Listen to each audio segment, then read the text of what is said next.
అందరికీ నమస్కారం. నా పేరు అర్చన.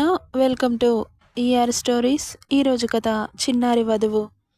కొడుకుని రిసీవ్ చేసుకొని ఇంటికి బయలుదేరాడు రఘురామ్ గారు.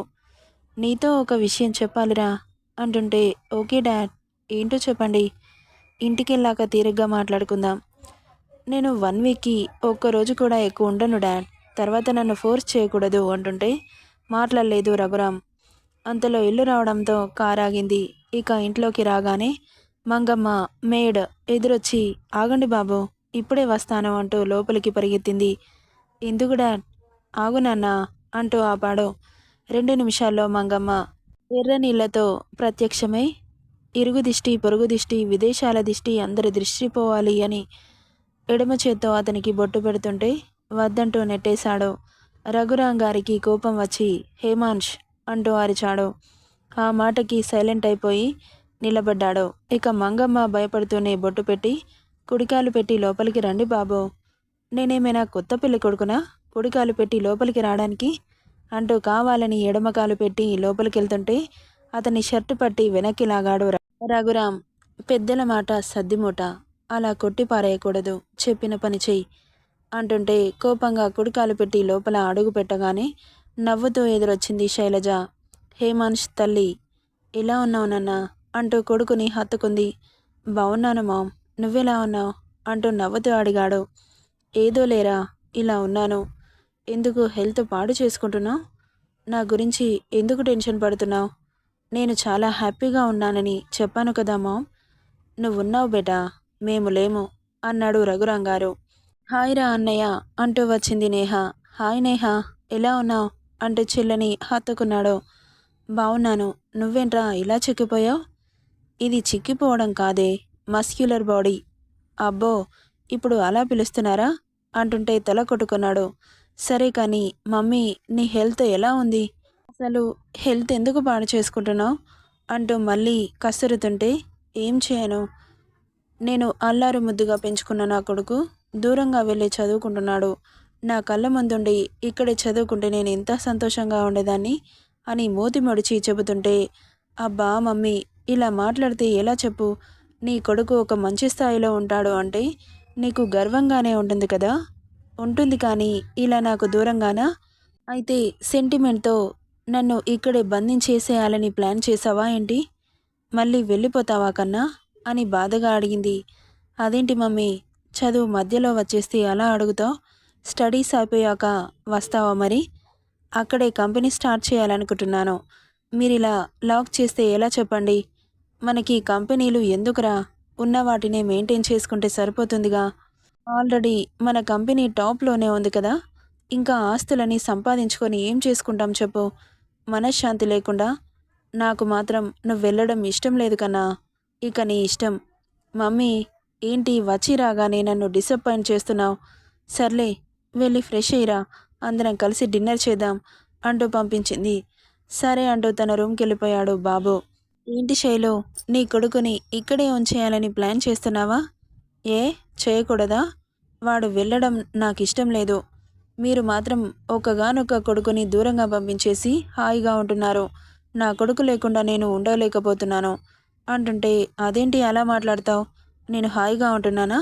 వాడు గొప్ప చదువులు చదువుకొని మంచి స్థాయిలో ఉండాలని ఫారెన్కి పంపించాను. వాడేమో అక్కడే కంపెనీ పెడతాను అంటున్నాడు. నాకు ఇష్టం లేదు. కానీ నీకొక విషయం చెప్పాలి శైలు. ఏంటండి? నిన్న రాఘవ కాల్ చేశాడు.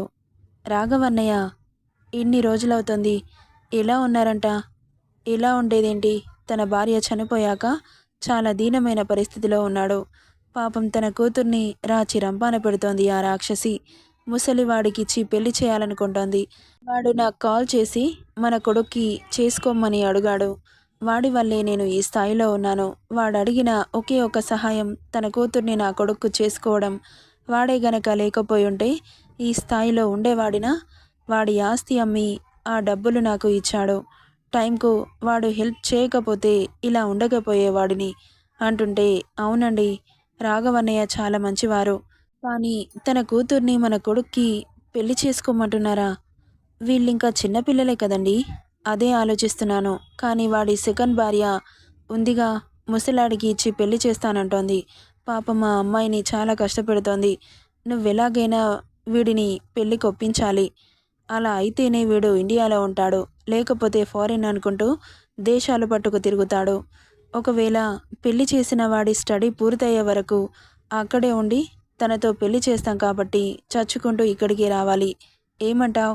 అంటుంటే ఇది సాధ్యమయ్యే పనేనా అన్నట్లుగా ఆలోచిస్తోంది. ఐడియా బానే ఉంది. కొడుకు జీవితాంతం తన కళ్ళ ముందే ఉంటాడు. అందులో ఆ అమ్మాయి కూడా చాలా మంచి అమ్మాయి. అన్నయ్య చేతిలో పెరిగింది అంటే చాలా పెద్ద మనసుంటుంది. ఈ కాలం ఆడపిల్లల్ని చూస్తే చాలా భయం వేస్తోంది. అక్కడికి వెళ్ళి ఏ తెల్ల పిల్లనో పెళ్లి చేసుకొని వస్తే చాలా కష్టం. రాఘవన్నయ్య కూతురుతో పెళ్లి చేస్తే వాడు సుఖపడతాడు.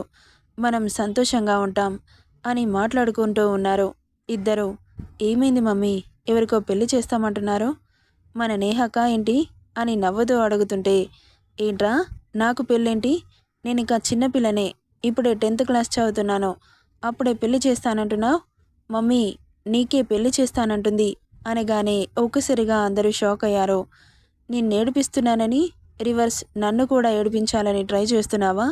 నీలాగా ఏడవడం మనకు రాదు కానీ, మమ్మీ ఫుడ్ పెట్టు ఆకలిగా ఉంది అంటూ కూర్చున్నాడు. హమ్మయ్య అని గుండెల మీద చేయి వేసుకొని అందరూ కలిసి మాట్లాడుకుంటూ డిన్నర్ చేసేశారు. కొడుకు కోసం చాలా రకాల వంటలు చేసింది. "ఏంటి మమ్మీ ఇవన్నీ తింటే ఉంటానా అంటూ అన్నీ కొంచెం కొంచెం టేస్ట్ చేశాడు. స్టమక్ ఫుల్ అవ్వడంతో గార్డెన్లో వాక్ చేస్తూ కాల్ వస్తే మాట్లాడుతున్నాడు. ఏం చేద్దామండి, వాడు పెళ్ళికి ఒప్పుకుంటాడంటారా?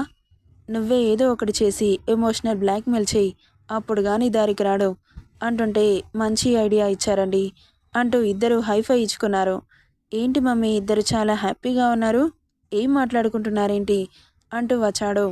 బాబోయ్ వీడేంటి సడన్గా ఎంట్రీ ఇచ్చి చంపేస్తున్నాడు అనుకుంటూ, ఏం లేదు నాన్న, నీ గురించే మాట్లాడుకుంటున్నాం. ఏం మాట్లాడుకుంటున్నారు? ఇంకో 1 ఇయర్లో ఎలాగో స్టడీస్ కంప్లీట్ అవుతాయి. నా కొడుకు ఇక్కడే ఉంటాడని మమ్మీ చాలా సంబరపడిపోతుంది. ఏంటి మమ్మీ నేనిక్కడ ఉండడం ఏంటి? ఫారెన్‌లోనే కంపెనీ స్టార్ట్ చేస్తున్నానని చెప్పానుగా. ఆల్రెడీ స్టార్టప్ కంపెనీ స్టార్ట్ చేశాను. నన్ను హోల్డ్‌లో పెట్టారు. ఆ ప్రాజెక్ట్ నాకొస్తే చిన్నగా కంపెనీ స్టార్ట్ చేయాలనుకుంటున్నాను అని చెబుతుంటే, ఆ ప్రాజెక్ట్ వీడికి రాకుండా చేయాలి అనుకున్నాడు మనసులో రఘురాం గారు. సారీ కన్నా, నీ భవిష్యత్ బావుండాలంటే ఇలా చేయక తప్పడం లేదు అని మనసులోనే అపాలజీ చెప్పుకున్నాడు. ముగ్గురు కాసేపు కబుర్ల తర్వాత రఘురాం మొబైల్ రింగ్ అవుతోంది. కాల్ లిఫ్ట్ చేశాడు. చెప్పరా రాఘవ, ఏం చేస్తున్నావురా? బిజీగా ఉన్నావా? డిస్టర్బ్ చేశానా అని అడిగాడు. అలాంటిదేం లేదు చెప్పు. అబ్బాయితో మాట్లాడావా అంటుంటే అక్కడి నుండి లేచి బయటకెళ్ళిపోయాడు రఘురాం గారు.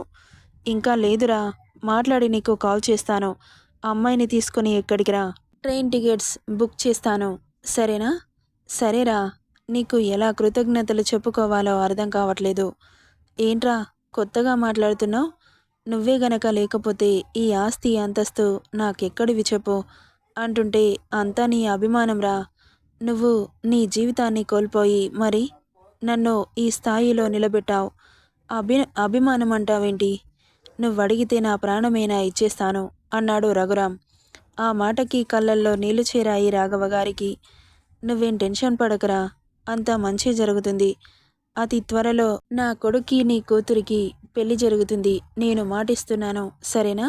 సరే కానీ ఎందుకింత త్వరగా కాల్ చేశావు? మళ్ళీ ఏమైనా చేసిందా? అవునరా, ఈరోజు ఒక ముసలివాడిని ఇంటికి తీసుకొచ్చి నా కూతుర్ని కూర్చోబెట్టింది. బేరం చేస్తున్నారా నా కూతుర్ని. కోపం వచ్చేసి కొట్టాను కదా. ఆ కోపంతో ఏం చేస్తుందోనని భయంగా ఉంది. నేను లేనప్పుడు బలవంతంగా పెళ్లి చేస్తుందేమో అని నా భయం. అందుకే త్వరగా పిల్లలకి పెళ్లి చేద్దామని ఇలా కాల్ చేశాను అంటుంటే, నువ్వేం కంగారు పడకరా, అంతా మంచే జరుగుతుంది. నేను వాడితో మాట్లాడి నీకు కాల్ చేస్తాను. అలా జరగకుండా చూసుకుందాం, సరేనా అంటూ కాల్ కట్ చేశాడు. ఏంటండి ఎవరు కాల్ చేశారు అని అడుగుతుంటే, రాఘవ కాల్ చేశాడు. నీకు రాఘవ తెలుసు కదా నాన్న అని అడిగాడు మొబైల్లో తలదూర్చిన హేమాన్షిని చూసి. ఎవరు? చిన్నప్పుడు మన అంకుల్ వాళ్ళ ఇంటికి వెళ్ళేవాళ్ళం కదా, ఆ అంకులా? అవును. అయితే ఏంటి? వాడే కాల్ చేసింది. వాడి వల్లే మనం ఈ స్టేజిలో ఉన్నాం. నీ టాలెంట్తో ఎదిగి క్రెడిట్ అంతా ఆయన చేతిలో పెడతారేంటి డాడ్? వాడే గనక టైంకి మనకి హెల్ప్ చేయకపోయుంటే ఇప్పుడు ఏ స్థాయిలో ఉండేవాళ్ళమో ఊహించుకుంటేనే భయంగా ఉంది. అదేంటి డాడ్ అలా మాట్లాడతారు? మీ టాలెంట్కి ఎవరి సహాయం చేయకపోయినా ఒక మంచి స్టేజ్లోనే ఉండేవారు. అలా అని హెల్ప్ చేసిన వాళ్ళని మర్చిపోతామా నాన్న? మర్చిపోమ్మని ఎవరంటున్నారు డాడ్? గుర్తుపెట్టుకోండి, ఏదైనా డబ్బు సహాయం కావాలంటే ఇవ్వండి, అంతేగాని వాడు లేకపోతే నేను లేను అనే డైలాగులు మాత్రం చెప్పకండి అంటున్న కొడుకు మాటలకి తల కొట్టుకున్నాడు. ఇలాంటి వాణ్ణి పెళ్ళికి ఎలా ఒప్పించాలో అస్సలు అర్థం కావట్లేదు. అక్కడ చూస్తే పరిస్థితి అసలేం బాలేదు. త్వరగా పెళ్లి చేయాలి ఇద్దరికి. సరే కానీ నాతో ఏదో మాట్లాడాలి అన్నారుగా? ఏంటి డాడ్? అవును నాన్న, రేపు మాట్లాడతాను. ఇప్పుడు రెస్ట్ తీసుకో. ఏంటో చెప్పండి డాడ్, ఎందుకు హోల్డ్లో పెట్టడం అంటుంటే పర్లేదు రేపు మాట్లాడతాను అన్నాడు. ఇక సరే అంటూ వెళ్ళిపోయాడు హేమాంష్. ఊపిరి పీల్చుకున్నారిద్దరూ. నెక్స్ట్ పార్ట్లో ఏం జరుగుతుందో చూద్దాం. ఈ స్టోరీ ఎలా ఉందో కామెంట్ చేయండి guys. Thank you for listening.